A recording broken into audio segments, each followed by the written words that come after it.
Everyone, आज हम simultaneous equation model पढ़ेंगे जो इकोनोमेट्रिक्स का बहुत इम्पॉर्टेंट टॉपिक है। इकोनोमेट्रिक्स के जितने भी और टॉपिक्स थे इसके पहले जो हम पढ़ते हैं वो सब कुछ मैंने पढ़ाया है अपने चैनल में।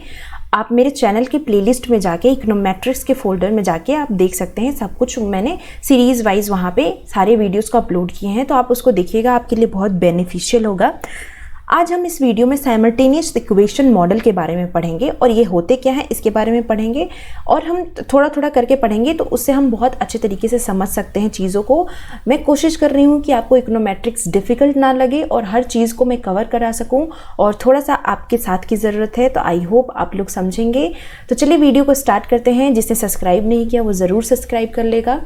साइमल्टेनियस इक्वेशन मॉडल होता क्या है? तो साइमल्टेनियस इक्वेशन मॉडल कभी भी दो तरह के रिलेशनशिप या वेरिएबल्स को अपने में इंक्लूड करता है। जैसे कि अगर हम एक मॉडल की बात करते हैं y की, y is a in dependent variable, और हम अगर लिखते हैं इसको इक्वेशन में तो beta 0 plus beta 1 xi plus beta 2, अगर हम इसको छोड़ दें यहीं पे, यानी कि साइमल्टेनियस इक्वेशन मॉडल में सिर्फ x की वैल्यू को नॉर्मल इक्वेशन में सिर्फ एक वैल्यू ली गई है, x की वैल्यू ली गई है, लेकिन साइमल्टेनियस इक्वेशन में ज़रूरी नहीं है कि सिर्फ x1 ही इंक्लूड हो। साइमल्टेनियस इक्वेशन ऐसे मॉडल को कहते हैं जहाँ पे एक से ज़्यादा वेरिएबल भी इंक्लूड होते हैं। जैसे y को लिखा हमने beta 0 plus beta 1 x1 plus beta 2 y1 plus beta 3 y3, तो इस तरह से, और प्लस बीटा 4 x2,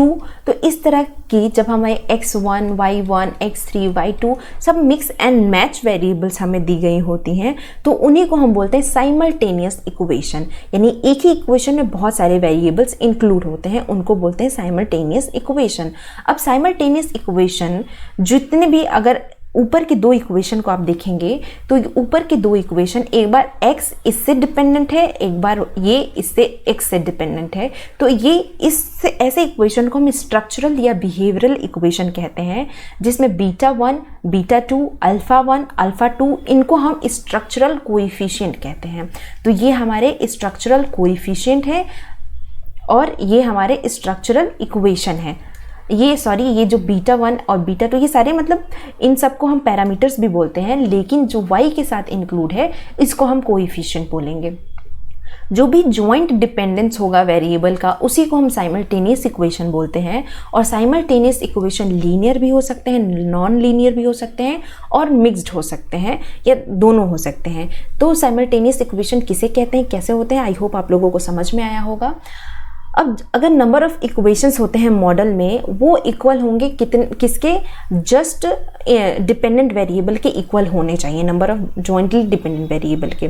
अगर हम साइमल्टेनियस इक्वेशन मॉडल में अजम्पशन 6 जो है OLS की, अगर ये फुलफिल नहीं होती है तो जो हमारे OLS के एस्टिमेटर्स हैं वो बायस्ड और इनकंसिस्टेंट हो जाते हैं। ये एक ड्रॉबैक है साइमल्टेनियस मॉडल का। अगर इस मॉडल में अजम्पशन 6 हमारा, अब अजम्पशन 6 क्या है इसको मैं दोबारा रिपीट नहीं करूँगी, ये मैंने ऑलरेडी OLS के अजम्पशन में आपको कराया है, उसे आप ज़रूर देख लीजिएगा। तो अगर OLS का अजम्पशन 6 फुलफिल नहीं होगा तो हमारा जो एस्टिमेटर्स है वो बायस्ड हो जाएगा। एस्टिमेटर्स होते क्या है, मैं ये ज़रूर रिपीट करूँगी क्योंकि एस्टिमेटर्स समझना आपको ज़रूरी है। अगर मैं नॉर्मल एक इक्वेशन लिख रही हूँ, ये मेरा नॉर्मल इक्वेशन है, अगर मैं इसको एस्टिमेट करना है मुझे, या एस्टिमेट करूँगी, तो मैं इसके ऊपर हैट लगा दूँगी। जितने भी वेरिएबल पार्ट है उस सब पे ऐसे हैट लग जाएगा। ये हैट हमें दिखाता है कि दिस इज़ एस्टिमेटर्स, जिनको हम एस्टिमेट्स कर रहे हैं। तो आई होप आप लोगों को ये समझ में आया होगा। अब हम देखेंगे कि रिड्यूस फॉर्म इक्वेशन होते क्या हैं। तो रिड्यूस फॉर्म इक्वेशन, रिड्यूस का मतलब ये होता है कि कम करना, डिडक्ट करना। तो reduce form equation main equation से ही डिडक्ट किए जाते हैं मॉडल में, और जो इसके डिपेंडेंट वेरिएबल है ये एक्सप्लेनेटरी वेरिएबल या नॉन स्टोकेस्टिक वेरिएबल के रूप में चले जाते हैं। यानी कि कई सारे अगर हमारे पास इक्वेशन दिए हुए होते हैं, अगर हम इन इक्वेशन को इधर साइड जोड़ते जाएं, एक्स, अगर हमारा ये ऐसे इक्वेशन लिखा हो x1। अब जो हम नया इक्वेशन लिखेंगे, सपोज y2 लिखेंगे, तो ये y1 जो डिपेंडेंट वेरिएबल था ये हमारे एक्सप्लेनेटरी वेरिएबल के साथ ही एक्सप्रेस किया जाएगा, ये नॉन स्टोकास्टिक वेरिएबल बन जाएगा। तो ये इस तरह से हम इसको लिख सकते हैं। अब हम इसमें एक नया इंट्रोड्यूस करके y हम यहाँ पे लिख देंगे। तो this is called reduce form equation. अब हम क्या करेंगे, रिड्यूस फॉर्म इक्वेशन में हम OLS को अप्लाई नहीं कर सकते हैं इस साइमल्टेनियस इक्वेशन में, क्योंकि हमारा OLS बायस्ड हो जाएगा। हमारा साइमल्टेनियस मतलब हमारा जो इक्वेशन है, मॉडल का इक्वेशन, वो साइमल्टेनियसली बायस्ड हो जाएगा, और जो हमारे जितने बीटा हैं वो बायस्ड एस्टिमेटर्स कहलाएंगे।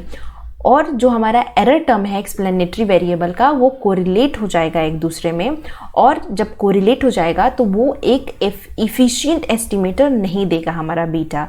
तो इसका मतलब कि इस साइमल्टेनियस इक्वेशन मॉडल में जो स्टोकास्टिक टर्म है, ये सिर्फ वो टर्म होगा जो इनसाइड ऑफ द मॉडल होगा, जिसको हम डिपेंडेंट वेरिएबल कहते हैं। तो इस तरह से हमारा एस्टिमेटर अगर OLS के अजम्पशन को फुलफिल नहीं करेगा तो वो बायस्ड, इनकंसिस्टेंट और कोरिलेट करेगा, और ये हमारे रिजल्ट प्रोवाइड होगी। अब हम बात करते हैं कि साइमल्टेनियस इक्वेशन के कितने मॉडल्स होते हैं और उनको किस तरीके से डिवाइड किया गया है। तो मेथड्स जो है साइमल्टेनियस इक्वेशन के, वो दो तरीके के हैं, सिंगल इक्वेशन मेथड और सिस्टम इक्वेशन मेथड। तो सिंगल इक्वेशन मेथड क्या होता है, indirect least square method, the method of instrumental variable, इसको हम IV भी बोलते हैं।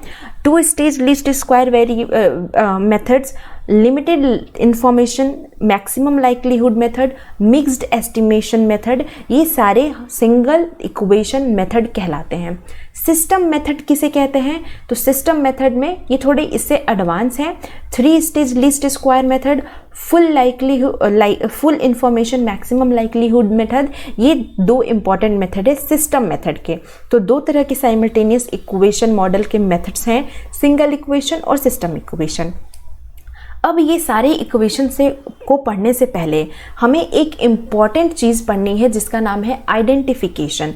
आइडेंटिफिकेशन के ही बेस्ड पे हम ये सारे इक्वेशन, जितने भी मेथड्स हैं, इनको हम पढ़ेंगे।